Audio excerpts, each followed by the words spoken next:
ഇത് അമ്മയെക്കുറിച്ച് ബൈബിൾ വിളിക്കുന്ന ഒരു വാക്കുണ്ട്, വിശ്വസിച്ച മകളെ നീ ഭാഗ്യവതി.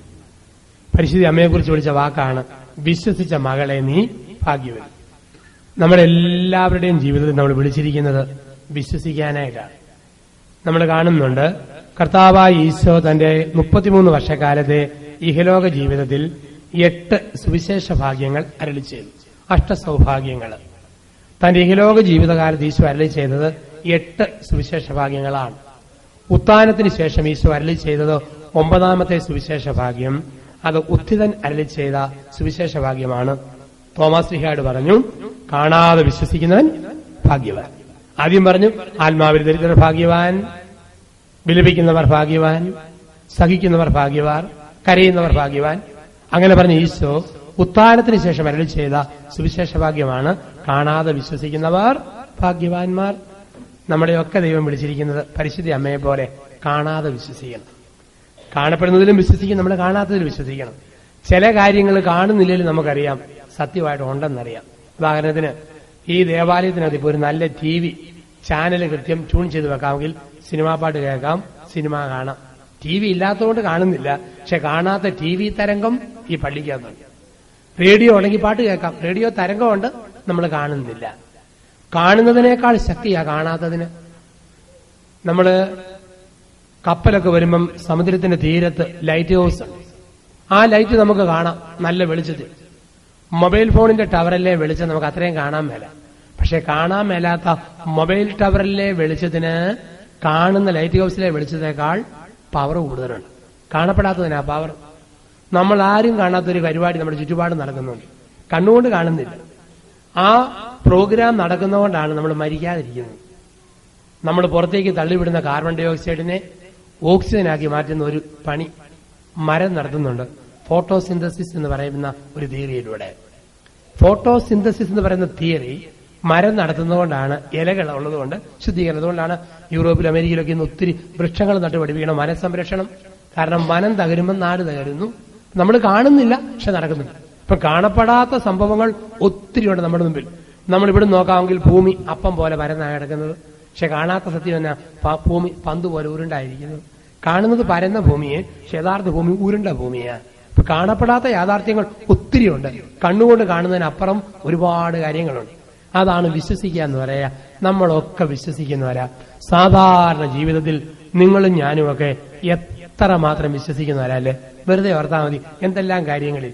രാജീവ് ഗാന്ധി ശ്രീ പെരുമ്പത്തൂരിൽ മനുഷ്യബോംബ് സ്ഫോടനത്തിൽ ചതറിക്കപ്പെട്ടതിന്റെ പിറ്റേ രാത്രി, ഞാൻ ഇന്ന് കോട്ടയത്ത് കാരിത്താസ് ഞങ്ങളുടെ സെമിനാരിയിൽ തിയോളജി പഠിക്കുക. അപ്പൊ പിറ്റേ രാത്രിയിൽ മാനന്തവാടി രൂപത നടത്തിയ ബൈബിൾ കൺവെൻഷനിൽ പ്രസംഗിക്കാൻ വേണ്ടി എന്നെ വിളിച്ചിട്ടുണ്ടായിരുന്നു. അപ്പൊ ഞാൻ രാത്രി 9:30 മംഗലാപുരം ട്രെയിനിന് യാത്രയായി.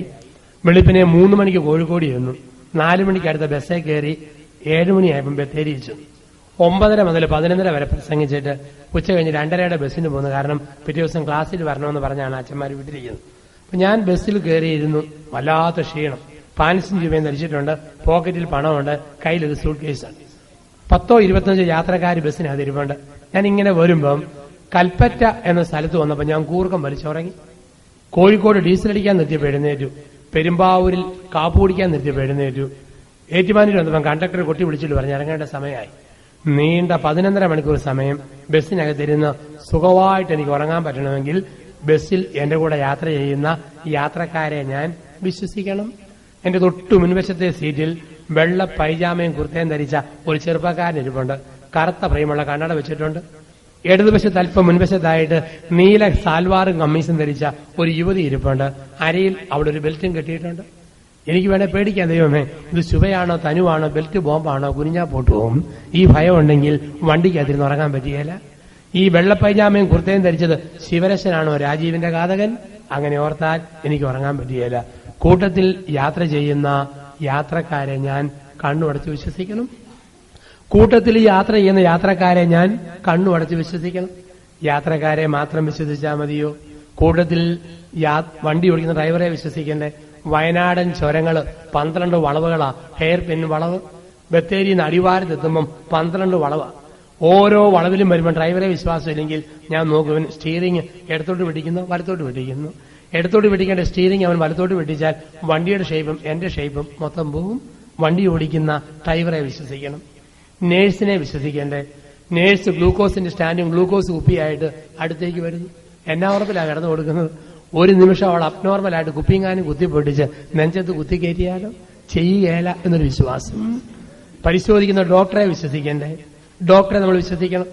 ഏതോ ഒരു ഡോക്ടറുടെ മുമ്പിൽ നമ്മൾ കണ്ണടച്ച് കിടന്ന് പറയുന്നത് തന്നെ എന്നെ ബോധം കെടുത്തിയിട്ട് ഓപ്പറേഷൻ നടത്തിക്കൂ.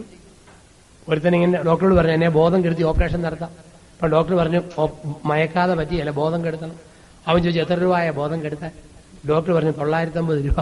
അവൻ പറഞ്ഞു പൊന്നു ഡോക്ടറെ 50 രൂപയ്ക്കുള്ള ബോധം പോലും ഇല്ല, അത് കെടുത്താനായിട്ട് 950 രൂപ മേടിക്കുന്നു. ബോധം കെട്ട് കിടക്കാൻ തയ്യാറ്, ബോധം കെടാൻ തയ്യാറ്. എന്നാ ഉറപ്പിലായി ബോധം കെട്ട് കിടക്കുക? ബോധം കെട്ട് കിടക്കുമ്പം ഈ ഡോക്ടർ മർമ്മപ്രധാനമായ വല്ല അവയവങ്ങളും ചെത്തിപ്പറിച്ചുകൊണ്ട് പോയാലോ? ഇല്ലെന്നൊരു വിശ്വാസം. ഡോക്ടറെ നമ്മൾ വിശ്വസിക്കുന്നു. കാലാവസ്ഥയെ മനുഷ്യൻ വിശ്വസിക്കും. ഒരു മഴ പെയ്യുമ്പോൾ മനുഷ്യൻ കപ്പയിടാൻ പോകും. എന്നാ ഉറപ്പില്ല ഇനിയും മഴ കിട്ടും എന്നൊരു വിശ്വാസം. നമ്മൾ മഴ പെയ്യുമ്പോൾ കപ്പയിടും, കാലാവസ്ഥ വിശ്വസിക്കും. വിമാനയാത്രയിൽ നമ്മൾ എന്തോ ഒരു വിശ്വാസമാണ്. ഒരിക്കൽ പ്ലെയിനെ കയറിയാൽ വിശ്വസിച്ചോണ്ടുള്ള കയറ്റമല്ലേ, ഇറങ്ങുമെന്നും അല്ല ഉറപ്പുണ്ടോ? ഞാൻ ഓർക്കും എന്റെ ദൈവം ഇതെന്തൊരു സാധനമാണ്, ഇത്രയും മുട്ട സാധനം പൊങ്ങുന്നു ചെരിയുന്നു. എയർ പോക്കറ്റിൽ ചാടുമ്പോൾ അത് ലോകാവസ്ഥാനം ഒന്ന് പലപ്പോഴും തോന്നിയിട്ടുണ്ട്. എന്നാലും കണ്ണടച്ചങ്ങ് ഇരിക്കും ഒരൊറ്റ പോക്ക. ഇടയ്ക്ക് കാപ്പ് കുടിക്കാനോ വല്ലതും പുറത്തിറങ്ങാൻ പറ്റുമോ? ഇറങ്ങുമ്പോൾ ഇറങ്ങിയെന്നല്ലേ ഉള്ളൂ. കയറുമ്പം തന്നെ എങ്ങനെ മരിക്കാതിരിക്കണമെന്നാ അവളുമാര് പോസ്റ്റിയായിട്ട് കാണിച്ചു തരും. ഓക്സിജൻ പോയാൽ അണ്ണാക്കിലോട്ട് കുത്തി കയറ്റിക്കണം തൊപ്പി എന്നും പറഞ്ഞ് ഇങ്ങോട്ട് വെക്കുന്നു. പിന്നെ കീഴത്തെ ബാഗെടുത്ത് ദേഹത്ത് പിരിയത് വെള്ളത്തിൽ ചാടി പതച്ചോളാൻ പറയുന്നു. എന്തെല്ലാം പറയാം. ഞാൻ ഈ പരിപാടി നോക്കത്തേ ഇല്ല. കാരണം വിമാനം തകർന്നപ്പം ഇതുവല്ലതും കുത്തിക്കയറ്റാൻ സമയം വല്ലതുണ്ടോ? ദൈവമേ നോർത്ത് അവിടെ ഒറ്റ ഇരിപ്പത്. ഞാനൊരിക്കൽ പ്ലെയിനെ പോയപ്പം എന്റെ ഇരിപ്പ് കണ്ടപ്പോൾ ഒരു ചേട്ടൻ ചോദിച്ചു, എന്റെ പെരുമാറ്റം കണ്ടപ്പം ഇത് അച്ഛന്റെ ആദ്യത്തെ യാത്രയല്ലെന്ന് ചോദിച്ചു. കാരണം എന്റെ പെരുമാറ്റം അത്ര നോർമൽ അല്ലെന്ന് തോന്നി. ഞാൻ പറഞ്ഞു പൊന്നു ചേട്ടാ വിമാനം താഴെ ഇറങ്ങുകയാണെ പറയാം, ഇത് ആദ്യത്തെ യാത്രയാണോ അതോ അവസാനത്തെ യാത്രയാണോ? അപ്പൊ നമുക്ക് ഒന്നിനെ കുറിച്ച് ഉറപ്പില്ലെന്നാ ലോകത്ത്. അപ്പൊ നമ്മൾ കണ്ണടച്ച് വിശ്വസിക്കുന്നു, തമ്പുരാൻ കാത്തോളൂ എന്നുള്ള ഒറ്റ ഉറപ്പ്. ആ ഉറപ്പില്ല. ഈ വിശ്വാസം വളരെ പച്ചയായിട്ട് പറഞ്ഞാൽ സ്വന്തം അപ്പനാരാന്നുള്ളത് പോലും വിശ്വാസമല്ലേ. അമ്മ പറഞ്ഞു മോനെ ഇതാ ചാച്ചൻ, അപ്പാന്ന് വിളിച്ചു. നമ്മൾ ആരെങ്കിലും പറഞ്ഞോ അമ്മ ഡൗട്ടുണ്ട്, ബ്ലഡ് ടെസ്റ്റ് നടത്തിയിട്ട് വിളിക്കാം. അപ്പം വിശ്വസിച്ചുകൊണ്ട് ആരംഭിച്ചതാണ് നമ്മുടെ ജീവിതം. ജനിച്ച നിമിഷം മുതൽ മരണം വരെ നമ്മൾക്ക് വിശ്വസിച്ചേ പറ്റത്തുള്ളൂ.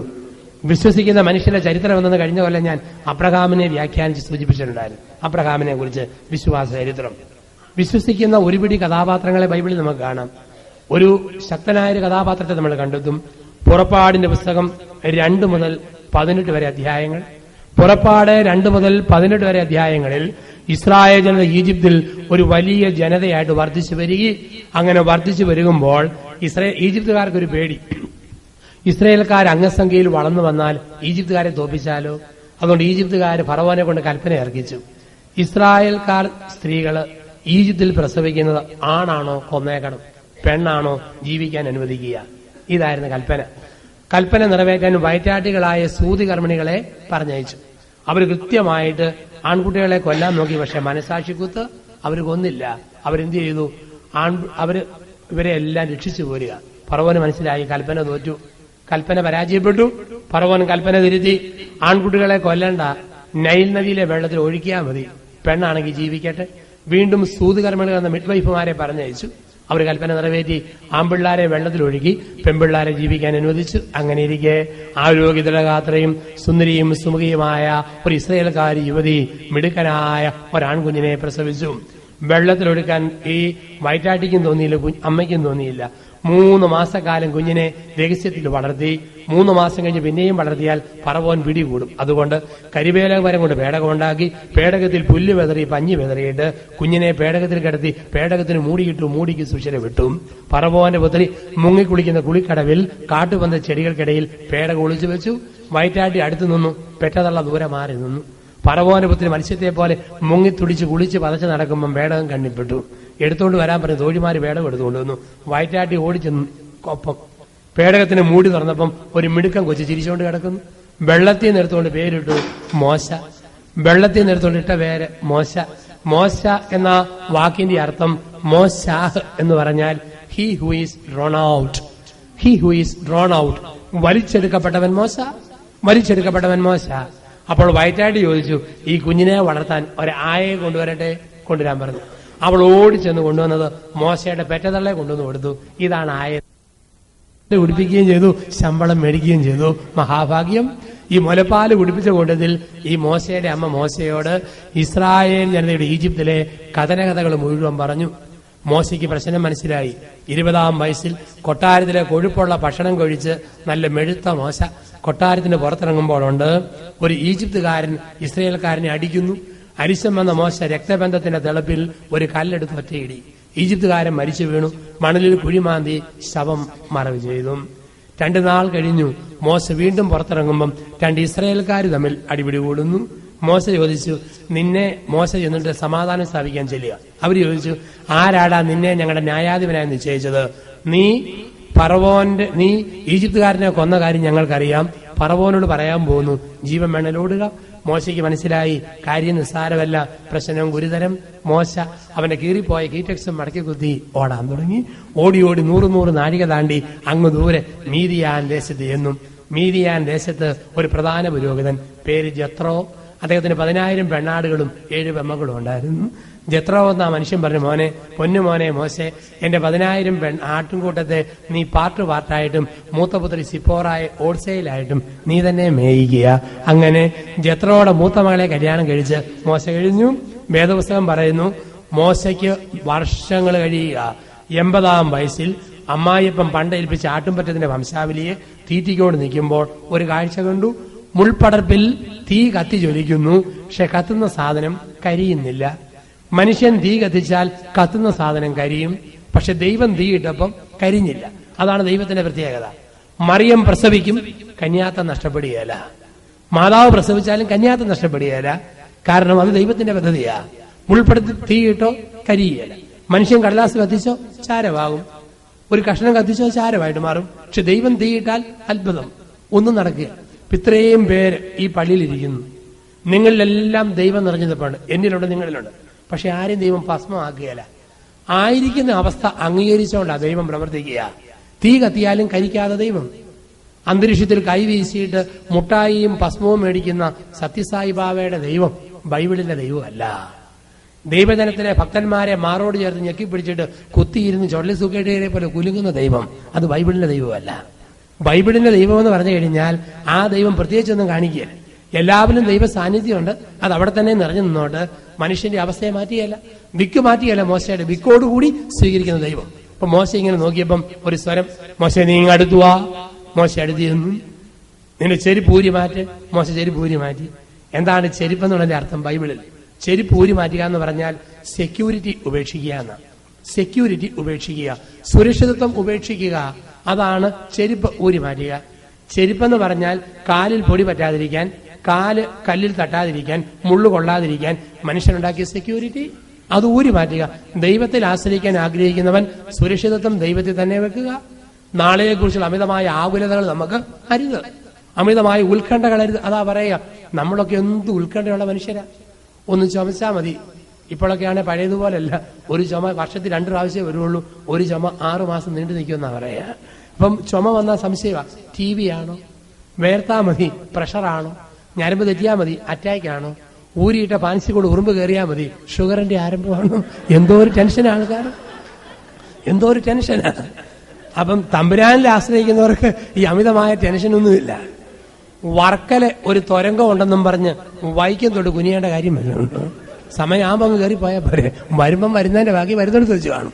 അതാണ് ജീവിതം എന്ന് പറയുന്നത്. ആ മനക്കെട്ടി നമുക്ക് വേണമല്ലോ. അമിതമായി ഉൾക്കണ്ടരുത്. ചില ആൾക്കാർ 20-ാം വയസ്സിൽ കുത്തിയിരുന്ന് കരയുന്നു. എന്താ 90-ാം വയസ്സിലെ സ്വന്തം ശവോടെ എങ്ങനെയാന്ന് ഭാവനയും കണ്ടുകൊണ്ട്. സുരക്ഷിതത്വം ദൈവത്തിന് കൊടുക്കുക എന്നുള്ളതാ. ഞാൻ ചിലക്ക് ഇരിക്കുന്നിരിപ്പിൽ മരണമൊക്കെ സ്വയം കാണാൻ പറ്റും.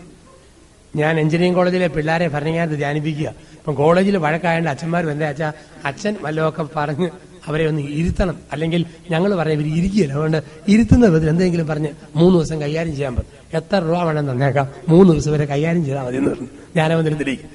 ഞാൻ എന്റെ സർവ്വ കഴിവുകളും സർവ്വശക്തിയോടും പ്രകടിപ്പിച്ചു തുടങ്ങി. 2-ാം ദിവസമായപ്പോൾ ടാപ്പ് 3 പൊട്ടി. 3-ാം ദിവസം ബക്കറ്റിനൊന്നും കുഴയില്ല. ജനലിന്റെ കമ്പി വളയാൻ തുടങ്ങി. നല്ല മുറ്റ് സാധനങ്ങളല്ലേ, 250 അവന്മാര്. 4-ാം ദിവസമായപ്പോൾ ഒരു രക്ഷയില്ല. ഞാൻ പ്രായമുള്ള അച്ഛനോട് പറഞ്ഞു, നാളെ രാവിലത്തെ പ്രഭാത ധ്യാനം അച്ഛൻ നടത്തിക്കോളാൻ പറഞ്ഞു. എന്നാ വിഷയം വേണ്ടി? ഞാൻ പറഞ്ഞു നിന്റെ മരണം അതങ്ങ് പറഞ്ഞോളാൻ പറഞ്ഞു. കാരണം ഇരുത്താനുള്ള ഏക മാർഗം 250 പേര് ഇരിക്കുക. 70 വയസ്സിലെ അച്ഛൻ മൈക്കിന്റെ മുമ്പിൽ വന്നിട്ട് പറഞ്ഞു എല്ലാവരും കണ്ണടച്ച് പിടിച്ചോളാൻ പറഞ്ഞു. ഇപ്പം പ്രായമുള്ള അച്ഛനായിട്ട് ഇവർക്ക് ഒരു രക്ഷയില്ല. കാരണം ഇരുന്ന് പോകില്ല, ഇത്രയും കാരണവരല്ലേ പറയുന്നത്. ഞാനാകുമ്പോൾ ഒരു വിളയും, ഈ അച്ഛനാകുമ്പോൾ അത് പറ്റുകയല്ലോ. നിന്റെ മരണം എല്ലാവരും കണ്ണടയ്ക്കാൻ പറഞ്ഞു. എല്ലാവരും കണ്ണടച്ചു. ശ്വാസം അകത്തേക്ക് എടുത്തു, പുറത്തേക്ക് തള്ളാൻ പറഞ്ഞു. നിന്റെ അച്ഛൻ പറഞ്ഞു ഇതാ ഒരു പുതിയ മോട്ടോർ സൈക്കിൾ നിനക്ക് മേടിച്ചു തന്നിരിക്കുന്നു. അമിതമായ സ്പീഡിൽ നീ മോട്ടോർ ബൈക്ക് ഓടിച്ചുകൊണ്ട് പോയപ്പോൾ ഒരു മിറ്റിലേക്ക് കയറി വണ്ടി തെറിച്ചു, നീ താഴെ വീണു. ശീഘ്രം പാഞ്ഞു വന്ന് സൂപ്പർ ഫാസ്റ്റ് നിന്റെ നെഞ്ചിലൂടെ കയറിപ്പോയി.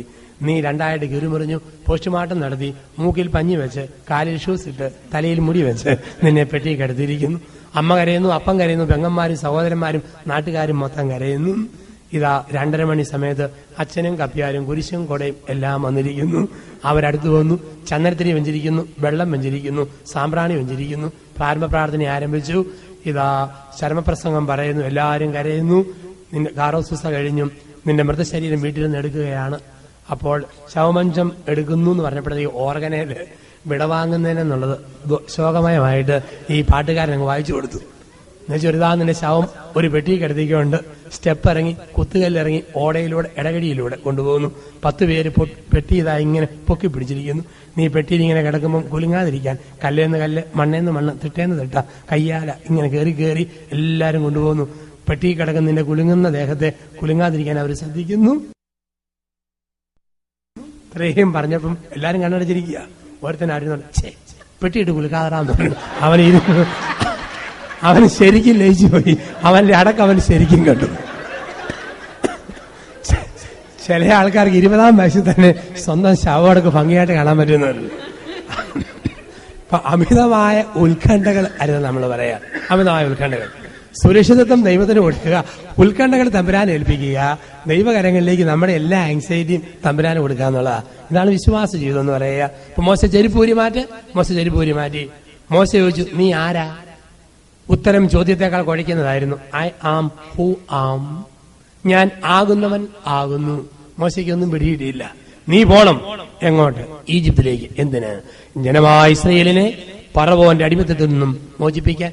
മോശ ചോദിച്ചു ദൈവമേ 80-ാം വയസ്സിൽ നീയും തുടങ്ങിയോ തമാശ പറയാനായിട്ട്? 20-ാം വയസ്സിൽ നല്ല സിമന്റിയാക്ക് പോലെ മസിലും തൂക്കിയിട്ട് നടന്നപ്പം നീ പറഞ്ഞിരുന്നെങ്കിൽ ഫറവോനെ തോപ്പിച്ചിട്ട് ഇസ്രയേലിനെ മോചിപ്പിക്കാം. ഇപ്പൊ എനിക്ക് പറ്റുമോ? ഒന്നാമത് എനിക്ക് എന്റെ പേര് മൊത്തം പറയണമെങ്കിൽ EMSന്റെ ഇരട്ടി സമയം എടുക്കും. അത്രയും കഷ്ടപ്പെടുന്ന ആളാണ് ഞാൻ. ദൈവം വിക്ക് മാറ്റാമെന്ന് പറഞ്ഞില്ല. ദൈവം പറഞ്ഞു നിനക്ക് വേണ്ടി സംസാരിക്കാൻ അഹറോൻ വരും. മോശ പറഞ്ഞു അഹറോൻ വരും. പക്ഷേ കോട്ടയ്ക്കൽ ആര്യവൈദ്യശാലയുടെ കുഴമ്പ് പെരട്ടാവുന്ന എല്ലാ സന്ധിബന്ധങ്ങളിലും പെരട്ടിയിരിക്കുന്ന ഈ വാദത്തിന്റെയും പിത്തത്തിന്റെയും 80-ാം വയസ്സിൽ ഞാൻ എങ്ങനെ വിമോചകനാകും? ദൈവം പറഞ്ഞതെന്താ? നിന്നോടൊപ്പം ഞാനുണ്ട്. മോശ വീണ്ടും തർക്കിച്ചു, ദൈവമേ ഫറവോന് ആയുധങ്ങളുണ്ട്, എനിക്ക് ആയുധം വല്ലതും ഉണ്ടോ? നിനക്ക് ആയുധം വേണം. എന്താ മോശ നിതിലിരിക്കുന്നത്? മോശ കയ്യിലോട്ട് നോക്കിയപ്പം ആട്ടുമൂത്രവും ചാണകവും വീണ് വൃത്തികേടായ ഇടയന്റെ ഉണക്ക വടി. ഈ വടി നീ താഴോട്ടിട്. ഈ വടിയോ? ഇടറാ മോശ വടി താഴോട്ടിട്ടു. പിടിക്കടാ അതിനെ. മോശ പറഞ്ഞു അയ്യോ പാമ്പ്, വെറും പാമ്പ്, വെറും വെമ്പാല, രാജവെമ്പാല, പിടിയിടാ അതിനെ. വീണ്ടും ബാലയെ പിടിച്ചു. പഴയ വടിയായിട്ട് മാറി എന്നാ പറയുക. ഈ വടിയും കൊണ്ട് മോശ നടന്നു മരുഭൂമിയിൽ. ഈ വടി വീശിയപ്പോൾ കാട്ടുമന്നയും കാടപ്പക്ഷിയും, വടി കൊണ്ടടിച്ചപ്പോൾ പാറയിൽ തണുത്ത വെള്ളം, ഈ വടി മുട്ടിച്ചപ്പോൾ കടൽ തെളിഞ്ഞു, കര തെളിഞ്ഞു, ജനം മറുകര കടന്നു. മോശയ്ക്ക് ആകെ ഉണ്ടായിരുന്നത് 4 ഉണങ്ങിയ സാധനങ്ങൾ. പുറപ്പാടിന്റെ പുസ്തകത്തിൽ മോശയ്ക്കുള്ളതെല്ലാം വരണ്ട സാധനങ്ങൾ, ഉണങ്ങിയ സാധനങ്ങൾ. 1 ഉണക്കവടി, 2 ഉണങ്ങിയ മരുഭൂമി, 3 ഉണക്കപ്പാറ, 4 ഉണങ്ങിയ ശരീരം. പച്ച പിടിച്ചതൊന്നുമില്ല, എല്ലാം വരണ്ടു പോയവനാ മോശ. ഉണങ്ങിയ ശരീരം, ഉണങ്ങിയ പാറ, ഉണങ്ങിയ മരുഭൂമി, ഉണക്കവടി. പക്ഷെ ദൈവത്തിൽ വിശ്വസിച്ചപ്പോൾ ഉണങ്ങിയ മരുഭൂമിയിൽ തണുത്ത വെള്ളം, ഉണക്കപ്പാറയിൽ ജീവന്റെ ഉറവ, ഉണങ്ങിയ വടി കൊണ്ട് അത്ഭുതങ്ങൾ, ഉണങ്ങിയ ശരീരത്തിൽ ദൈവത്തിന്റെ വലിയ അത്ഭുതം. തമ്പുരാനോട് ചേർന്ന് നിൽക്കുമ്പം ദൈവത്തിന്റെ അത്ഭുതങ്ങൾ സമൃദ്ധമായിട്ട് വരുമെന്നാ പറയുക. ദൈവത്തോട് ചേർന്ന് പ്രാർത്ഥിക്കുമ്പോൾ അത്ഭുതം ഉണ്ടല്ലോ. പ്രായം ചെന്ന അച്ഛന്മാരെ കണ്ടിട്ടില്ലേ? പ്രായം ചെന്ന അച്ഛന്മാര് ആകെപ്പാടെ മുഷിഞ്ഞ ലോഹ. വികാരിച്ചന്മാരുടെ ലോഹയുടെ കൈയുടെ അറ്റം കണ്ടാലറിയാം ഈ ആഴ്ച ഏതെല്ലാം കക്ഷി കൂട്ടിയിട്ടുണ്ടെന്ന്. അത്രയും മുഷിഞ്ഞ ലോഹ, അലക്കാത്ത കുപ്പായം, ആകെപ്പാടെ കുഴമ്പിന്റെ എണ്ണയുടെ മണം, ഇതെല്ലാം ഉള്ളതാ. വികാരിച്ചൻ കാണിക്കുന്നു പുതിയ ലോഹ തയ്പ്പിച്ച് തരാമെന്ന് പറഞ്ഞാൽ അങ്ങനെ നടപ്പുണ്ടും. അപ്പൊ ഇതിങ്ങനെ ഏതവസ്ഥ എന്നുള്ളതാണ്. അപ്പൊ ഇങ്ങനെയുള്ള അച്ഛനാണേലും ശരി, ഒരു പ്രാർത്ഥന സുറിയാനി 2 വാക്കും കാളംപോളും 2 വെട്ടും. എന്തെല്ലാം അത്ഭുതങ്ങളാണ് നടന്നുകൊണ്ടിരുന്നത്. വിശ്വാസം ഒന്ന് മാത്രമാ. വിശ്വാസം ഒന്ന്. പഴയകാല അച്ഛന്മാരൊക്കെ പ്രാർത്ഥിച്ചാൽ ഏക്കുമായിരുന്നല്ലോ. അവർക്കൊന്നും ഞങ്ങളുടെയൊക്കെ നാട്ടിലൊരു അച്ഛനുണ്ടായിരുന്നു, കാട്ടാനയെ വിലക്കുന്ന അച്ഛൻ. ആന വരികയല്ല, വിലക്കും. ചാഴിയെ വിലക്കുന്ന അച്ഛന്മാരെ കണ്ടിട്ടുണ്ടായിരുന്നു. വിശ്വാസമാ. തീപ്പെട്ടിക്കകത്ത് അമ്മ എന്റെ പല പ്രാവശ്യം പാടത്തുനിന്ന് ചാഴിയിട്ട് തന്നിട്ടുണ്ട്. 5-6 കുഞ്ഞ് ചാഴിയായിട്ട് കൊണ്ടുവരും.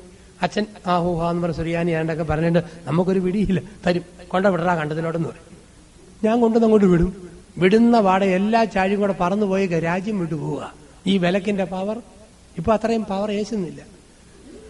എന്നേലും കൂടെ തരും ചാഴിയെ വിലക്കാനും പറഞ്ഞു. ഞാൻ എന്റെ ഹീറോ ഹോണ്ട മോട്ടോർ ബൈക്ക് ഓടിച്ചോണ്ട് ചെല്ലും. അതേ നിറങ്ങും, ചാഴിയെ നോക്കും, ആനാമ്പളും എടുക്കും, 2-3 ഇംഗ്ലീഷ് വാക്ക് പറഞ്ഞ് വെഞ്ചരിച്ചു പോരും. ഞാൻ വണ്ടിയെ കയറുമ്പോഴത്തേക്ക് അയൽവക്കത്തെ ചാഴിയും കൂടെ ഈ കണ്ടത്തിലേക്ക് തിരിച്ചു കയറി വരുന്നു. അപ്പം പഴയതോടെ ഏശുന്നില്ല.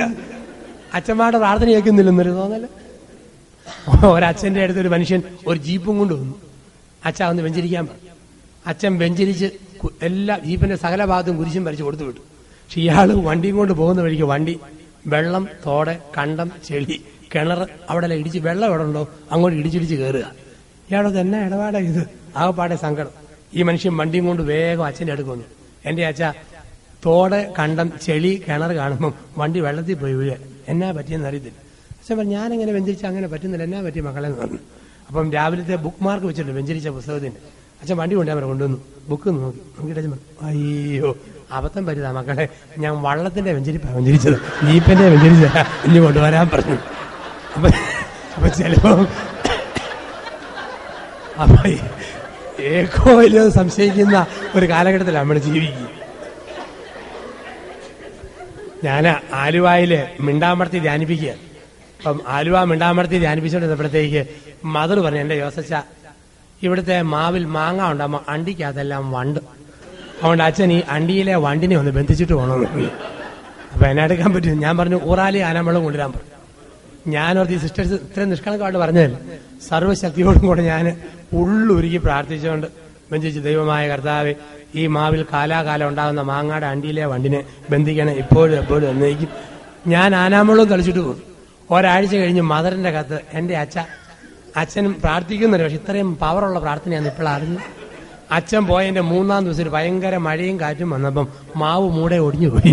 അതോടെ വെഞ്ചരിപ്പം തീർന്നു. അപ്പം നമുക്ക് എത്രമാത്രം നമ്മുടെ വിശ്വാസം എന്നുള്ളതാണ് വിശ്വാസം. ഇപ്പൊ ജീവിതത്തിൽ തമ്പുരാൻ നടത്തുന്നൊരു ബോധ്യം, ദൈവം കൊണ്ടുപോകുന്നുള്ള ഉറപ്പ്, ഈ ഉറപ്പ് ജീവിക്കാനാണ് ദൈവം നമ്മളെ വിളിച്ചിരിക്കുക. ഇതാണ് വിശ്വാസം എന്ന് പറയുക. ഇപ്പൊ മോശയ്ക്ക് വിശ്വാസം ഉണ്ടായിരുന്നു, ദൈവം നടത്തും, ദൈവത്തിന്റെ പരിപാലനം നടത്തും, ഈ ഉറപ്പ്. ആൾക്കാർക്കുള്ള വിശ്വാസം അതൊക്കെ അല്ലേ. ഒരു കുടിയൻ പൂസായിട്ട് ഇലക്ട്രിക് പോസ്റ്റേ കയറി ഇരിക്കുക. കുടിയൻ ഇലക്ട്രിക് പോസ്റ്റേ കയറി ഇരുന്ന കുടിയനെ ഫയർഫോഴ്സും ആൾക്കാരെല്ലാം വന്നു, ചാടല്, നീ കുരുത്തക്കേടൊന്നും കാണിക്കല്ല എന്ന് പറഞ്ഞ് എല്ലാരും ഇങ്ങനെ പറഞ്ഞോണ്ട് വന്നു. കുടിയൻ ഇപ്പം ചാടുമെന്നും പറഞ്ഞ് നിൽക്കുകയും എല്ലാരും പറഞ്ഞു ചാടാനിരിക്കുക. ഇപ്പം പ്രായമുള്ള വിചാരിച്ച നില വന്നു, മത്തായി മര്യാദയ്ക്ക് താട്ട് പാടാന്ന് പറഞ്ഞു. അവനില്ല, ഇപ്പം ചാടുമെന്ന് പറഞ്ഞു. നീ ചാടുമല്ലെന്ന് ചോദിച്ചു. അച്ഛൻ ഇങ്ങനെ ഒരു ആശീർവാദം കൊടുത്തു. മത്തായി വേഗം പോസ്റ്റിൽ നിന്ന് ഇറങ്ങി താഴെ വന്നു. അപ്പൊ എല്ലാരും പറഞ്ഞു, അച്ഛനങ്ങ് നടന്നുപോയി. ചോദിച്ചു, എന്നാടാ നീ ഇത്രയും പോലീസ് പോലും പറഞ്ഞിട്ട് ഇറങ്ങാഞ്ഞ് നീ അച്ഛൻ ഇങ്ങനെ വന്ന് കാണിച്ചു, നീ എന്നാ ഇറങ്ങി പോന്നു? ഞാൻ പറഞ്ഞു, ചില്ലറ അച്ഛനാണോ? കത്തനാര് പറഞ്ഞ എന്നാ, മത്തായി നീ കീഴോട്ട് വന്നില്ലെങ്കിൽ ഞാനിത് മൂടെ വെട്ടിക്കളയെന്ന് പറഞ്ഞു. അതുകൊണ്ട് ഞാനിന്ന് ഇറങ്ങിപ്പോന്നു. അപ്പൊ പറഞ്ഞാലൊക്കുമെന്നുള്ള ഒരു വിശ്വാസം നമുക്ക് വേണ്ടേ? പറഞ്ഞാലൊക്കുമെന്നൊരു വിശ്വാസം. ഇപ്പൊ തമ്പുരാൻ കാത്തോളൂ എന്നൊരു വിശ്വാസം. അപ്പൊ ആ വിശ്വാസമാണ് നമുക്ക് ആവശ്യം, അടിസ്ഥാനപരമായ വിശ്വാസം. മോസസിന് ആ വിശ്വാസം ഉണ്ടായിരുന്നു. അപ്പോൾ കർത്താവ് ഈശോ പറയുന്നുണ്ട്, ലൂക്കാസ് സുവിശേഷം 17:5 ശിഷ്യന്മാര് കർത്താവിനോട് പറയുന്ന വാക്ക് എന്താ? കർത്താവായ യേശുവേ, ഞങ്ങളുടെ വിശ്വാസം വർദ്ധിപ്പിക്കണമേ. കർത്താവായ യേശുവേ, ഞങ്ങളുടെ വിശ്വാസം വർദ്ധിപ്പിക്കണമേ. ഇതാണ് ശിഷ്യന്മാരുടെ പ്രാർത്ഥന. കാരണം ഈ വിശ്വാസം സ്വന്തം ബുദ്ധി കൊണ്ട് നേടാവുന്നതല്ല, തമ്പുരാൻ തന്നാലേ ഉള്ളൂ, ദൈവം തന്നാലേ ഉള്ളൂ. സ്വന്തം ബുദ്ധി കൊണ്ട് നേടാവുന്നതല്ല. ഇതൊരു സൂപ്പർ നാച്ചുറൽ ഗിഫ്റ്റാണ്, ഡിവൈൻ ഗിഫ്റ്റാണ്. നമുക്കൊക്കെ ഒത്തിരി ഭാഗ്യമുള്ളവരാ. വിശ്വാസമുള്ള ഒരു കത്തോലിക്ക കുടുംബത്തിൽ പിറക്കാൻ പറ്റി, വിശ്വാസമുള്ള ഒരു ക്രൈസ്തവ പാരമ്പര്യത്തിൽ നമുക്ക് ജനിക്കാൻ പറ്റി, വിശ്വാസമുള്ള മാതാപിതാക്കളിൽ നിന്നും ഈ ഭൂമിയിൽ നമുക്ക് ജന്മമെടുക്കാൻ ഭാഗ്യമുണ്ടായി. നമ്മൾ ഒരു കാരണവശാലും നിരീശ്വരവാദിയോട് തർക്കിക്കരുത്. കാരണം തർക്കിച്ച് സ്ഥാപിക്കാവുന്നതല്ല വിശ്വാസം, ദൈവം തന്നാലേ ഉള്ളൂ. അപ്പൊ നമ്മുടെ മാതാപിതാക്കളെ ഓർത്ത് ദൈവത്തിന് നന്ദി പറയണം. ഇന്ന് ആരും ആരെയും വിശ്വസിക്കരുത് എന്ന് പഠിപ്പിക്കുന്ന ഒരു ലോകത്തിലല്ലേ നമ്മൾ ജീവിക്കുക. ആരും ആരെയും വിശ്വസിച്ചേക്കരുത്. പിള്ളേരോട് പറയും ആ വീട്ടിൽ കയറരുത്, ഈ വീട്ടിൽ കയറരുത്, വിശ്വസിക്കാൻ കൊള്ളുകയില്ല. എല്ലാവരുടെയും ഓർമ്മയേതാ, വിശ്വസിക്കാൻ കൊള്ളുകയില്ല. ഒരു ചെറുപ്പക്കാരൻ അപ്പനോട് പറഞ്ഞു, 20 വയസ്സുള്ള മോൻ 50 വയസ്സുള്ള അപ്പനോട്, അപ്പ ഞാൻ കച്ചവടം തുടങ്ങാൻ പോവുക, എന്റെ ഫാമിലി ഷെയർ അപ്പൻ എനിക്ക് തരണം, 2.5 ലക്ഷം രൂപ, 2.5 ലക്ഷം രൂപ എനിക്ക് തരണം. അതുപോലെ ബിസിനസിന്റെ ആദ്യത്തെ പാഠവും അപ്പൻ തന്നെ എന്നെ പഠിപ്പിക്കണം. അപ്പൻ പറഞ്ഞു, മോനെ, നിനക്ക് ബിസിനസ് തുടങ്ങാനുള്ള മനക്കെട്ടി ഉള്ളതായിട്ട് തോന്നുന്നില്ല, അതുകൊണ്ട് 2 ലക്ഷം രൂപ നിനക്ക് തരേണ്ടതായിട്ടും അതിനുള്ള മനഃശക്തി ഉണ്ടെന്ന് തോന്നുന്നു തരികയില്ല. അവൻ നിർബന്ധിച്ചു, രാഷ്ട്രീയക്കാരെ എല്ലാവരെയും സ്വാധീനിച്ച് പറയിപ്പിച്ചു. അവസാനം അപ്പൻ സമ്മതിച്ചു, 2 ലക്ഷം രൂപയും തരാം, ബിസിനസിന്റെ 1-ാം പാഠവും ഞാൻ നിന്നെ പഠിപ്പിക്കാം. അപ്പം പറഞ്ഞു, അതിനു മുമ്പ് ഒരു വ്യവസ്ഥയുണ്ട്. 2.5 ലക്ഷം രൂപ തരണമെങ്കിൽ അതിനു മുമ്പ് നമ്മുടെ 2 നില കെട്ടിടത്തിന്റെ വീടുണ്ട്, ആ വീടിന്റെ മുറ്റത്ത് ഞാൻ മെത്തയും കൊണ്ട് നിൽക്കുമ്പം ഉച്ച കഴിഞ്ഞ് 2 മണി സമയത്ത് നീ വീടിന്റെ ടെറസേ കയറണം. താഴെ മെത്തയും കൊണ്ട് നിൽക്കുന്ന എന്നെ നീ ഒന്ന് സൂക്ഷിച്ചു നോക്കണം. നോക്കിയിട്ട് ഞാൻ 1, 2, 3 എന്നെണ്ണുമ്പോൾ താഴെ നിൽക്കുന്ന അപ്പനെ വിശ്വസിച്ച് 10-70 അടിയോളം പൊക്കമുള്ള ആ പൊക്കത്തിൽ നിന്നും കീഴത്തെ മെത്തയിലോട്ട് ചാടാൻ ധൈര്യം ഉണ്ടെങ്കിൽ 2.5 ലക്ഷം രൂപയും തരാം, ബിസിനസിന്റെ 1-ാം പാഠവും ഞാൻ പഠിപ്പിക്കാം. അവൻ പറഞ്ഞ കാഴ്ച തരുമെങ്കിൽ അതിനേക്കാൾ പൊക്കത്തിൽ നിന്ന് ചാടാൻ ഞാൻ തയ്യാർ. ഉച്ച കഴിഞ്ഞ് 2:30 മണി സമയത്ത് അപ്പൻ മെത്തയായിട്ട് മുറ്റത്ത് നിന്നു. ഇവൻ ഗോവണി വെച്ച് ടെറസേ കയറി. അവിടെ നിന്നോണ്ട് അവൻ പറഞ്ഞു, അപ്പ കണ്ണ് വെട്ടിച്ചേക്കരുത്, മെത്ത തെന്നി പോയേക്ക്. ബിസിനസ് തുടങ്ങണോ, കച്ചവടത്തിന് 1-ാം പാഠം പഠിക്കണോ, ഇത്രയും ട്രസ്റ്റ് വേണം, ചാടിക്കൊള്ളാൻ പറഞ്ഞു. 1, 2, 3 അപ്പൻ എണ്ണി. ഇവൻ ഒറ്റ ചാട്ടം ചാടി. അതേ സെക്കൻഡിൽ അപ്പൻ മെത്തയും വലിച്ചോണ്ട് ഒറ്റ ഓട്ടം.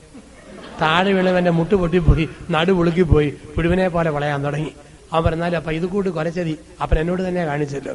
അപ്പം പറഞ്ഞു, മോനെ, ഇതാണ് ബിസിനസിന്റെ 1-ാം പാഠം, സ്വന്തം അപ്പനെ പോലും വിശ്വസിക്കരുത്, ഇതാണ് കച്ചവടത്തിന്റെ 1-ാം പാഠം. അപ്പൊ ആരും ആരെയും വിശ്വസിക്കരുത് പഠിപ്പിക്കുന്ന ഒരു ലോകത്താണ് പറയുക, കർത്താവായ യേശു ക്രിസ്തുവിൽ നീ വിശ്വസിക്കുക, നീയും നിന്റെ കുടുംബവും രക്ഷ പ്രാപിക്കും. കർത്താവായ യേശു ക്രിസ്തുവിൽ വിശ്വസിക്കുക, നീയും നിന്റെ കുടുംബവും രക്ഷ പ്രാപിക്കും. ഈ ഒരു ഉറപ്പ് നമ്മുടെ ജീവിതത്തിൽ വേണം. വിശ്വസിക്കുക, ദൈവത്തോടൊപ്പം ആയിരിക്കുക. അങ്ങനെ വിശ്വസിച്ചവളാണ് പരിശുദ്ധ അമ്മ. എലിസബത്ത് പരിശുദ്ധ അമ്മയെ നോക്കി പറഞ്ഞത് എന്താ? വിശ്വസിച്ച മകളെ നീ ഭാഗ്യവതി. മാതാവിന്റെ ജീവിതം മുഴുവൻ വിശ്വാസത്തിന്റെ ജീവിതമല്ലേ? എന്തെല്ലാം വേദനകളിലൂടെ കടന്നുപോയിട്ടും അമ്മ പൂർണ്ണമായിട്ട് വിശ്വസിച്ചു. അതുകൊണ്ടാണ് ഈ വിശ്വസിക്കുന്ന അമ്മയാണ് സീറോ മലബാർ സഭയുടെ ഒക്കെ പാരമ്പര്യത്തില് കേരളത്തിലെ ആദ്യകാല ദേവാലയങ്ങൾക്ക് മുഴുവനുമുള്ള പേര് മാതാവിന്റെ പേരാണ്. പിന്നീടാണ് മറ്റു പല വിശുദ്ധരുടെയും പേരുകൾ വന്നത്. സഹസ്രാബ്ദി ആഘോഷങ്ങൾ നടത്തിയ പല പള്ളികളുടെയും പേര് മാതാവിന്റെ പേരാണ്. കേരള സഭയുടെ പാരമ്പര്യത്തിൽ ഈ മാതാവിന് വലിയൊരു സ്ഥാനം കൊടുത്തിട്ടുണ്ട്. ഇന്ന് മാതാവിനെ മൊട്ടത്തോടെന്നും പഴത്തൊരി എന്നൊക്കെ വിളിക്കുന്ന ബന്ധുക്കോസ് പ്രസ്ഥാനങ്ങളുണ്ട്. മനഃപൂർവ്വം മാതാവിനെ പേരെടുത്ത് പരിഹസിക്കുന്നവരുണ്ട്. അപ്പൊ അവിടെയൊക്കെ ആ അമ്മയുടെയൊക്കെ വില വിശ്വസിച്ച അമ്മ. ഗബ്രിയേൽ മാലാഖ പറഞ്ഞു, കർത്താവ് നിന്നോട് കൂടെയുണ്ട്. എലിസബത്ത് പറഞ്ഞു, നീ എന്റെ കർത്താവിന്റെ അമ്മയാണ്. ഈശോ പറഞ്ഞു, സംഭവിച്ച ഉദരം പാലൂട്ടിയ ഭയോദരങ്ങൾ അവയെ നോക്കിക്കൊണ്ടാ പറയുക, വചനം പാലിച്ച എന്റെ അമ്മ. ലോകത്താരെല്ലാം വചനം പാലിക്കുന്നു, അവരെല്ലാം അമ്മയാണ്, യേശുവിന്റെ അമ്മയായിട്ടാ വരിക. ചിലരൊക്കെ പറയും, ഈശോയ്ക്ക് വേറെ സഹോദരന്മാരുണ്ടോ? ബൈബിൾ വായിക്കാത്തവരെ ചോദിക്കുക. യേശുവിന്റെ സഹോദരന്മാരായ യാക്കോബും യോഹന്നാനും എന്ന് പറയുന്നു. അവരുടെ അമ്മമാരുടെ പേര് യോഹന്നാൻ 19 കൊടുത്തിരിക്കുന്നു. യേശുവിന്റെ സഹോദരന്മാരായ യാക്കോബിന്റെ അമ്മയായ മറ്റേ മറിയവും ജെയിംസിന്റെ അമ്മയായ ശലോമിയും കുരിശിന് ചവിട്ടി നിൽപ്പുണ്ടായിരുന്നു. ഇപ്പോൾ യേശുവിന് സഹോദരന്മാരില്ല എന്ന് സ്വന്തം മറിയത്തിന്റെ മക്കൾ ഇല്ലെന്നർത്ഥം. തന്നെയുമല്ല, ഈശോ കുരിശി മരിക്കുമ്പം മാതാവിന് വേറെ ഏതെങ്കിലും മകനുണ്ടെങ്കിൽ ഈശോ പറയുകയല്ലേ, അനിയ അമ്മയെ നോക്കിക്കോണം, ഞാനിതാ തൂങ്ങാൻ പോകുന്നു, അമ്മയുടെ കാര്യം നിന്നെ ഏൽപ്പിക്കുന്നു. വല്ല യോഹന്നാനെ ഏൽപ്പിക്കേണ്ട വല്ല കാര്യമുണ്ടോ? ഇപ്പൊ സാമാന്യ ബോധമുള്ളവർക്ക് തന്നെ ബൈബിളിൽ ഉത്തരവുണ്ട് ഇതിനെക്കുറിച്ച്. വേറെ ചില ആൾക്കാർക്ക് മാതാവിന്റെ കന്യാത്തത്തെ കുറിച്ച് പ്രശ്നം. ഒരിക്കൽ ബസ്സിൽ പോയപ്പോൾ ബന്ധുക്കോസ് പാസ്റ്റർ എന്റെ അടുക്കിരിപ്പുണ്ട്. എന്നോട് പറഞ്ഞു, അച്ഛാ, എനിക്ക് ഓർക്കുമ്പോൾ സഹിക്കാൻ മേല. ഞാൻ എന്നാ പറ്റിയെന്ന് ചോദിച്ചു. മാതാവ് പ്രസവിച്ചിട്ട് എങ്ങനെ അച്ഛാ കന്യകയായിട്ടിരിക്കുന്നു, എനിക്ക് ഓർക്കുമ്പോൾ സഹിക്കാൻ മേല എന്ന് പറഞ്ഞാൽ മാതാവിന്റെ കന്യാത്തം അവന്റെ കഞ്ഞി പ്രശ്നമല്ലേ? എന്ത് കഷ്ടപ്പെട്ടാ പറയുന്നു. ഇയാൾക്ക് 40-45 വയസ്സേ ഉള്ളൂ. ഞാൻ പറഞ്ഞു, വന്യ മനുഷ്യ, മാതാവിന്റെ കന്യാത്തം മാതാവും ഈശോയും ദൈവവും കൂടെ നോക്കിക്കോളും. ഇങ്ങേർക്ക് വയസ്സ് 45 ഉള്ളൂ. നാട്ടിലെ പെണ്ണുങ്ങളുടെ കന്യാത്തം കളയാതെ ഇങ്ങേര് നോക്കിയാൽ മതി, മറ്റേ തമ്പുരാൻ നോക്കിക്കോളും. അവനോടൊക്കെ പിന്നെ ഇതല്ലേ പറയേണ്ട മറുപടി?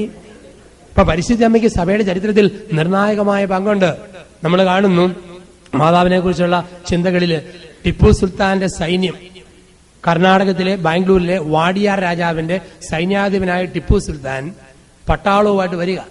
കാസർഗോഡ്, കണ്ണൂർ പ്രദേശങ്ങളിൽ, മലപ്പുറം പ്രദേശങ്ങളിൽ ഹിന്ദുക്കളെയും ക്രൈസ്തവരെയും എല്ലാം ഇസ്ലാം മതത്തിൽ വാള് കാണിച്ച് പേടിപ്പിച്ചും വെട്ടിക്കൊന്നുമാ ഈ ടിപ്പു സുൽത്താന്റെ വരവ്. അങ്ങനെ കൊടുങ്ങല്ലൂർ പറവൂർ പ്രദേശത്തോടുകൂടി ആലങ്ങാട് അങ്ങേ പ്രദേശത്തേക്ക് കടന്നു വരുമ്പോഴത്തേക്ക് കുതിരപ്പുറത്ത് ടിപ്പു സുൽത്താനും സൈന്യവും വരുമ്പം ഒരു സ്ഥലത്ത് വെച്ച് സൈന്യത്തെ തടഞ്ഞുകൊണ്ട്, പട്ടാളത്തെ തടഞ്ഞുകൊണ്ട് ഒരു മാവ് ചെരിഞ്ഞു കൊടുത്തു. കേരള സഭയുടെ പാരമ്പര്യത്തിൽ നമ്മൾ വായിക്കുന്നു, ഒരു മാവ് ചെരിഞ്ഞു കൊടുത്തു. ആ മാവിൽ തട്ടി സുൽത്താന്റെ സൈന്യം മുമ്പോട്ട് പോകാതെ ബ്ലോക്ക് ആക്കപ്പെടുക. അങ്ങനെ മാവ് ചെരിഞ്ഞു കൊടുത്ത സ്ഥലത്തിനാണ് കേരള സഭയിൽ കൂനമ്മാവ് എന്ന പേരിൽ അറിയപ്പെടുക. അന്ന് 8 നോയമ്പിന്റെ കാലമാ. മാതാവിന്റെ നാമത്തിൽ OCD കർമ്മലീതാശ്രമത്തിൽ കൊന്ത നടക്കുന്നു. അപ്പോൾ തള്ളമാരുള്ളുരുകി പ്രാർത്ഥിച്ചു, മുസ്ലിം തീവ്രവാദികളുടെ കയ്യിൽ നിന്നും പട്ടാളത്തിന്റെ കയ്യിൽ നിന്നും ഞങ്ങളുടെ മക്കളെയും എല്ലാം കാത്തോണെ. അങ്ങനെ ഉള്ളുരുകി പ്രാർത്ഥിക്കുന്ന സമയത്ത് കൊന്ത ചൊല്ലി പ്രാർത്ഥിച്ചിരുന്ന ദേവാലയവും അതിന്റെ പരിസരവും മഞ്ഞുകൊണ്ട് മൂടി. അങ്ങനെ മഞ്ഞുകൊണ്ട് മൂടി ആ സ്ഥലത്തെ കേരള ചരിത്രത്തിൽ മഞ്ഞുമേൽ എന്ന് വിളിച്ചു. അന്ന് മുതൽ 8 നോമ്പ് ആചരണങ്ങൾ കേരള സഭയിൽ കൂടുതൽ ശക്തിയോടെയായി. അങ്ങനെ ഒരു സംഭവം നടന്നിരുന്നില്ലെങ്കിൽ നമ്മൾ പലരും ഇന്ന് ബഷീറും ഫാത്തിമയും ഇങ്ങനെയുള്ള പേരുകളോട് നടക്കേണ്ടി വരാം. ഇപ്പൊ ചരിത്രത്തിൽ പരിശുദ്ധ അമ്മയുടെ ഒരു ഇടപെടല്, മധ്യസ്ഥത നമ്മൾ ലോകത്ത് കാണുന്നുണ്ട്. വീണ്ടും ആദിമസഭ കുർബാന അർപ്പിച്ചു. പത്രോസും യാക്കോബും യോഹന്നാനും ഒക്കെ അപ്പവും വീഞ്ഞും ഉയർത്തിപ്പിടിച്ച് ഇതെന്റെ ശരീരം ഇതെന്റെ രക്തമെന്നും പറഞ്ഞ് ബലി അർപ്പിച്ചപ്പോൾ വിശ്വാസികളുടെ സമൂഹത്തിന് മുമ്പിൽ മെലിഞ്ഞ ഒരു സ്ത്രീ നരബാധിച്ച മുടിയുമായി ഇടറിയ പാദങ്ങളോടെ തുടിക്കുന്ന ഹൃദയത്തോടെ കുർബാനയിൽ പങ്കെടുത്തു. അത് യേശുവിന്റെ അമ്മയായ പരിശുദ്ധ മറിയം. അപ്പോൾ മാതാവിന്റെ ഓർമ്മ എന്തായിരുന്നു? ഇതെന്റെ ശരീരം ഇതെന്റെ രക്തം എന്ന് പറഞ്ഞപ്പോൾ മാതാവിന്റെ ഓർമ്മ, എന്റെ ഗർഭപാത്രത്തിൽ ഞാൻ പടുത്തിയ ശരീരം, എന്റെ മുലപ്പാല് കുടിച്ചു പടന്ന ശരീരം, എന്റെ മടിയിൽ താമര തണ്ടുപോലെ തളർന്നു കിടന്ന ശരീരം. ഇതാണ് പരിശുദ്ധ അമ്മയും കുർബാനയും തമ്മിലുള്ള ബന്ധം, അമ്മയും സഭയും തമ്മിലുള്ള ബന്ധം. അപ്പോൾ അമ്മയുടെ വിശ്വാസം, ഈ വിശ്വാസ ദാർഢ്യമാണ് നമുക്ക് ആവശ്യം. നമ്മളൊക്കെ പ്രാർത്ഥിക്കണം വിശ്വാസത്തിന്റെ വരത്തിൽ വളരാൻ, വിശ്വാസത്തിൽ നിറയാൻ, വിശ്വസിക്കുന്ന മക്കളായി ജീവിക്കാൻ. അങ്ങനെ വിശ്വാസത്തിന് വലിയ അഭിഷേകം കിട്ടാൻ നമ്മൾ പ്രാർത്ഥിക്കുക. ഇന്ന് ഈ നമ്മുടെയൊക്കെ വിശ്വാസം കാണാപ്പാടം പഠിച്ച വിശ്വാസമാണ്. ഈശോ പത്രോസിനെ എങ്ങനെയാ വിശ്വാസത്തിൽ വളർത്തിയത്? മത്തായിയുടെ സുവിശേഷം 14 യോഹന്നാൻ 6 കാണാം ഈശോ പത്രോസിനെ വിശ്വാസത്തിൽ വളർത്തിയത്. ഒരു രാത്രിയിൽ പത്രോസ് വള്ളത്തിന്റെ അമരത്ത് തല വെച്ച് കൂർക്കം വലിച്ചു കിടന്ന് ഉറങ്ങുമ്പം ദൈവം പത്രോസിനെ വിളിച്ചിറക്കുക വെള്ളത്തിലേക്ക്. ദൈവം വളർത്തിയത് എങ്ങനെയാ? വെള്ളത്തിൽ നടന്ന പത്രോസിനെ വള്ളം കൂടാതെ വെള്ളത്തിൽ ജീവൻ പണയം വെപ്പിച്ചുകൊണ്ട് വിശ്വാസത്തിൽ വളർത്തുക. വള്ളത്തിലൂടെ വെള്ളത്തിൽ നടന്ന പത്രോസെ വള്ളം കൂടാതെ വെള്ളത്തിൽ നിന്ന് നടക്കണം. ഇതാണ് വിശ്വാസം എന്ന് പറഞ്ഞാൽ ഒരു പ്രതീക്ഷയില്ലാത്തടത്ത് നമ്മൾ പ്രതീക്ഷിക്കണം. അസാധ്യമെന്ന് കരുതുന്നത് സാധ്യമാണെന്ന് നമ്മൾ വിശ്വസിക്കണം. അല്ല, നമ്മൾ പാടുക, സാധ്യമല്ല നോർത്ത മഹാത്ഭുതങ്ങൾ സാധ്യമാക്കുന്ന ദൈവം. ഈ ഒരു ഉറപ്പ് ദൈവം നടത്തുന്നുള്ള വലിയ ഉറപ്പ്, ദൈവകരങ്ങളിൽ പിടിച്ചുകൊണ്ടുള്ള യാത്ര, ഈ ഒരു വിശ്വാസ ദാർഢ്യത്തിലേക്ക് ദൈവം നമ്മളെ വിളിക്കുക. ഇപ്പൊ കണ്ണടച്ച് തമ്പുരാൻ നടത്തുന്ന വിശ്വാസം, കുഞ്ഞു പിള്ളാരെ പോലെ വിശ്വാസം, നിഷ്കളങ്കമായ വിശ്വാസം. കൊച്ചുപിള്ളാരുടെ വിശ്വാസം തന്നെ കുഞ്ഞുങ്ങൾക്ക് നിഷ്കളങ്കതയാണ്. തമ്പുരാൻ നോക്കിക്കൊള്ളുന്നുള്ള ഉറപ്പ്, ദൈവം നോക്കുന്നുള്ള ഉറപ്പ് കൊച്ചുപിള്ളാരുടെ പ്രത്യേകതയല്ലേ? നിഷ്കളങ്കമായ വിശ്വാസം. ഉള്ളിൽ കള്ളമില്ലാത്തവരാണല്ലോ പിള്ളേര്. അതുകൊണ്ട് പറയും പിള്ള മനസ്സിൽ കള്ളമില്ല. ഈശോ പറഞ്ഞു നിങ്ങൾ കുഞ്ഞുങ്ങളെ പോലെ ആകും. ഒരച്ഛൻ ഹൈറേഞ്ചിൽ ഒരു പള്ളിയിൽ വന്നു. വൈകുന്നേരം ചെന്നപ്പോഴത്തേന് പള്ളിമുറിയിൽ വികാരിയച്ഛനില്ല. അച്ഛന് പിന്നെ പരിചയമുള്ള അയൽക്കാരന്റെ വീട്ടിൽ ചെന്നു. അവിടെ ചെന്നപ്പോൾ ആ വീട്ടിൽ അച്ഛൻ താമസിച്ചു. രാവിലെ 5:30 എഴുന്നേക്കണം, 6:30 ബസ്സിന് പോകണം. 5:30 ആയ സമയത്ത് അച്ഛനെ വന്ന് ഒരു കൊച്ചു കുലുക്കി വിളിച്ചു.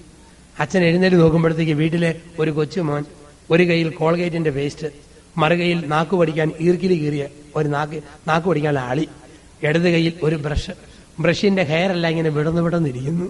അച്ഛനെ കണ്ടപ്പോൾ ഛർദ്ദിക്കാൻ തോന്നി, കാരണം തേക്കാൻ കൊണ്ട് കൊടുക്കുന്നു. അച്ഛൻ പറഞ്ഞ മക്കളെ പേസ്റ്റും ഈർക്കിലിയും എടുത്തോളാം, ഇത് എനിക്ക് വേണ്ട. അതിനെ അച്ഛൻ ചോദിച്ചു, നിങ്ങളിത് തേക്കുന്നതല്ല, കൊണ്ട് എനിക്കിത് വേണ്ട, ഞാൻ വിരലുകൊണ്ട് തേച്ചോളാം. ഇപ്പൊ കൊച്ചിന്റെ നിഷ്കളങ്കമായ മറുപടി, അച്ഛാ ഇത് ഞങ്ങളാരും തേക്കുന്നതല്ല, ഇത് വിരുന്നുകാർക്ക് വെച്ചേക്കുന്നതാ. ഇതാണ് കുഞ്ഞുങ്ങളുടെ മനസ്സ്. ഇപ്പൊ പിള്ള മനസ്സിൽ കള്ളമില്ലെന്നാ പറയുക. ഈ കള്ളമില്ലാത്ത മനസ്സോടെ വിശ്വസിക്കണമെന്നാ. ദൈവം നടത്തിക്കൊള്ളുന്ന ഉറപ്പ്, ദൈവ പരിപാലനയുള്ള ആശ്രയം, തമ്പുരാൻ കാത്തോളൂ എന്നുള്ള ഉറപ്പ്, ഇതാ വിശ്വാസം. പക്ഷെ പലപ്പോഴും നമുക്ക് സംഭവിക്കുന്നത് എന്താ? കുഞ്ഞുനാളിൽ കാണാപ്പാടം പഠിച്ച കുറെ കാര്യങ്ങൾ ഉള്ളിൽ കിടപ്പുണ്ട്, ഇതിനപ്പുറത്തേക്ക് നമുക്കൊരു വിശ്വാസവും ഇല്ല. അതുകൊണ്ടാ പറയുക, എല്ലാം നന്നായിട്ട് പോകുമ്പോൾ ഇഷ്ടം പോലെ പണം, നല്ല ദഹനശക്തി, നല്ല ബാങ്ക് ബാലൻസ്, ഇതൊക്കെ ഉണ്ടെങ്കിൽ നമുക്ക് നല്ല രസമാണ്. പക്ഷെ ഒരു ചെറിയ അസ്വസ്ഥത വരുമ്പം നമ്മുടെ മൂഡ് മാറാൻ തുടങ്ങും, പൊട്ടിത്തെറിക്കാൻ തുടങ്ങും, നമ്മൾ അസ്വസ്ഥരാകാനായിട്ട് തുടങ്ങും. അതുകൊണ്ടാണ് പറയുക, ക്രിസ്ത്യാനിയെ ഒന്ന് ചൊറിയാവെങ്കിൽ അജ്ഞാനിയെ കാണാം എന്നാണ് പറയുക. ക്രിസ്ത്യാനിയെ ഒന്ന് ചൊറിയാവെങ്കിൽ അജ്ഞാനിയെ കാണാം എന്ന് പറയുന്നത് കൊണ്ടാ നമ്മൾ വിശ്വസിക്കും. കാണാപ്പാടം പഠിച്ച വിശ്വാസം കൊച്ചുപിള്ളേരൊക്കെ ഞാൻ പിഴയാളിയും മനസ്സാപ്രകടനവും വിശ്വാസപ്രമാണമൊക്കെ ചെല്ലും. നമ്മൾ എന്തെല്ലാം ഓർത്തോടെ വിശ്വാസപ്രമാണാണെങ്കിലും ചെല്ലുന്നത്, ഇങ്ങനെ ഏതൊക്കെയോ ഓർത്ത് നമ്മൾ അതിലൂടെ കടന്നു പോകുന്നത് മാത്രമേ ഉള്ളൂ. എത്ര മാത്രം നമ്മൾ ആഴത്തിൽ വിശ്വസിക്കുന്നുണ്ട് എന്ന് ഒന്ന് ചിന്തിക്കണം. ചിലപ്പോഴൊക്കെ ഉരുവിട്ട് പഠിച്ച ഫോർമുലകൾ ചിലപ്പോഴൊക്കെ സങ്കടം തോന്നും. മുതിർന്ന ആൾക്കാർ കുംസാരിക്കാൻ വരും. 10-50 വയസ്സുള്ള ആളാ, എന്നാലും പറയുന്നത് എന്താ? ഇടിച്ചിട്ടുണ്ട്, ഞുള്ളിയിട്ടുണ്ട്, നുണ പറഞ്ഞിട്ടുണ്ട്, കൊതിച്ചിട്ടുണ്ട്.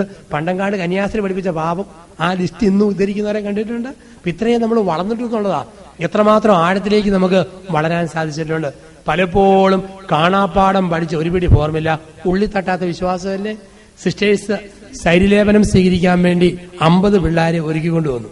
ഇപ്പം പിതാവ് രൂപതയുടെ പരമാധ്യക്ഷനായിട്ട് 25 വർഷവും പിതാവ് വണ്ടിയെ വന്നിറങ്ങിയാൽ ആദ്യം കാണുന്ന 3 പേരോട് എന്തേലും ചോദിക്കത്തുള്ളൂ. അത് പിതാവിന്റെ ശൈലി. ഒന്നാമത്തെ കുട്ടിയോട് എപ്പോഴും ചോദിക്കുന്ന ചോദ്യം, ആര് നിന്നെ സൃഷ്ടിച്ചു? അവൻ വെടിച്ചതുപോലെ ചാടി പറയണം, ദൈവം. രണ്ടാമത്തെ കുട്ടിയോട് എന്തിനു നിന്നെ സൃഷ്ടിച്ചു? അവന്റെ മറുപടി, ദൈവത്തെ അറിഞ്ഞ് സ്നേഹിക്കാൻ. മൂന്നാമത്തെ ആളോട് എന്താണ് ജീവിത ലക്ഷ്യം? ദൈവത്തിൽ വിലയം പ്രാപിക്കുക. ഇത് സ്ഥിരം പല്ലവിയ. അപ്പോൾ സിസ്റ്റേഴ്സ് ഉറപ്പിച്ച് ഇത് തന്നെ ചോദിക്കുമല്ലോ. 3 മിടുക്കന്മാരെ തെരഞ്ഞെടുത്തിട്ട് 47 പേരെ എല്ലാ കൂട്ടവും പഠിപ്പിച്ചു. ഈ 3 പേരെ ഓരോരുത്തരും എടുത്ത് ഒരു ചോദ്യം, ഒരു ഉത്തരം. വേറെ ഒന്നും ഇവർക്കറിയത്തില്ല. ഒറ്റ ചോദ്യം, ഒറ്റ ഉത്തരം. ഏറ്റവും മിടുക്കനെ ഏറ്റവും മുമ്പിൽ നിർത്തി. പിതാവ് ചോദിച്ചു, ആര് നിന്നെ സൃഷ്ടിച്ചു? ഏത് പാതിരാത്രിക്ക് വിളിച്ചാലും അവൻ ചാടി എഴുന്നിട്ട് വെടിച്ചില്ല പോലെ പറയും, ദൈവം. വേറെ ഒന്നും അവൻ അറിയത്തില്ല, ഇത് മാത്രം പറയാം. രണ്ടാമത്തവനോട് എന്തിനു നിന്നെ സൃഷ്ടിച്ചു? അവൻ പറയും, ദൈവത്തെ അറിഞ്ഞ് സ്നേഹിക്കാൻ. മൂന്നാമത്തവനോട് എന്താണ് ജീവിത ലക്ഷ്യം? ദൈവത്തിൽ വിലയം പ്രാപിക്കുക. ഇത്രയാണ് പഠിപ്പിച്ചു വെച്ചിരിക്കുന്നത്. ഇതെല്ലാം കഴിഞ്ഞിട്ട് എല്ലാവരും തിരിയും ബൊക്കയായിട്ട് നിൽക്കുക. 8:30 വരേണ്ട പിതാവ് എങ്ങനെയോ ലേറ്റായിപ്പോയി. ഇളം വെയിലത്ത് ഒന്നാമതൊന്ന് വെച്ച് ബോധം കെട്ട് താഴെ വീണു. അവനെ താങ്ങിയെടുത്ത് പള്ളിപുരയുടെ വരാന്തേ കൊണ്ടുവന്ന് കിടത്തി. രണ്ടാമത്തെ ഒന്നാമതായി, മൂന്നാമത്തെ രണ്ടാമതായി, നാലാമത്തെ മൂന്നാമതായി. ആകെപ്പാടെ തലതിരിഞ്ഞു. പിതാവ് താമസിച്ചെല്ലാം നോർത്തു. കാറയിൽ വന്ന് പിതാവ് ചാടി ഇറങ്ങിയിട്ട് ആദ്യം കണ്ട കുട്ടിയോട് ചോദിച്ചു, ആര് നിന്നെ സൃഷ്ടിച്ചു? അവൻ പപ്പപ്പ വെക്കാൻ തുടങ്ങി. കാരണം അവനറിയാവുന്നത് എന്തിനു നിന്നെ സൃഷ്ടിച്ചു എന്നുള്ള ഉത്തരം മാത്രമേ അറിയത്തുള്ളൂ, വേറെ ഒന്നും അറിയത്തില്ല. അപ്പം ചെവി കേൾക്കാൻ മേലാത്തവർക്ക് TV-യിൽ വാർത്ത വായിക്കുന്ന വിധത്തിൽ ഇങ്ങനെ കാണിക്കും, ഉരുട്ടി സിസ്റ്റർ ഇങ്ങനെ ദൈവം ദൈവം ദൈവം തൊളവട ഉണ്ടാക്കുന്ന പോലെ ഇങ്ങനെ ആംഗ്യങ്ങൾ കാണിക്കാൻ തുടങ്ങി. ഇവൻ സിസ്റ്ററെ നോക്കി കണ്ണു തള്ളുക. പിതാവിന് തോന്നി എന്തോ കുഴപ്പമുണ്ട്. ഇപ്പൊ സീൻ മൊത്തം രക്ഷിക്കണ്ടേ. പിതാവ് ചെന്തിനാ മക്കളെ ചമ്മുന്നത്? അങ്ങ് പറഞ്ഞോളാൻ വരെ. ദൈവം അല്ലേടാ നിന്നെ സൃഷ്ടിച്ചത്. അവനല്ല പിതാവ്. ദൈവം സൃഷ്ടിച്ച കൊച്ചു ബോധം കെട്ട് വരാതെ കിടപ്പുണ്ട്. ദൈവത്തെ അറിഞ്ഞു സ്നേഹിക്കാനുള്ള ആളാണ് ഇവിടെ ഈ നിൽക്കുന്ന ഞാൻ. പലപ്പോഴും നമ്മുടെ വിശ്വാസം ഇങ്ങനെ കാണാപ്പാടം പഠിച്ച ഒരുപിടി ഫോർമുലകൾ നമ്മൾ മനഃപ്പാടമാക്കിയിട്ടുണ്ട്. അപ്പൊ ജീവിതത്തിൽ വിശ്വാസം എന്ന് പറയുന്നത് തമ്പുരാനിലേക്കുള്ള പൂർണ്ണമായ ആശ്രയബോധം, ദൈവം നടത്തുമെന്നുള്ള ഉറപ്പ്, തമ്പുരാൻ അറിയാതൊന്നും വരികയില്ല എന്നുള്ള ബോധ്യം. ഈ ഒരു ജീവിതദാർഢ്യത്തിന് വേണ്ടിയാ നമ്മൾ പ്രാർത്ഥിക്കേണ്ടത്, നമ്മുടെ മനസ്സിലേക്ക് സൂക്ഷിക്കേണ്ടത്. നമ്മൾ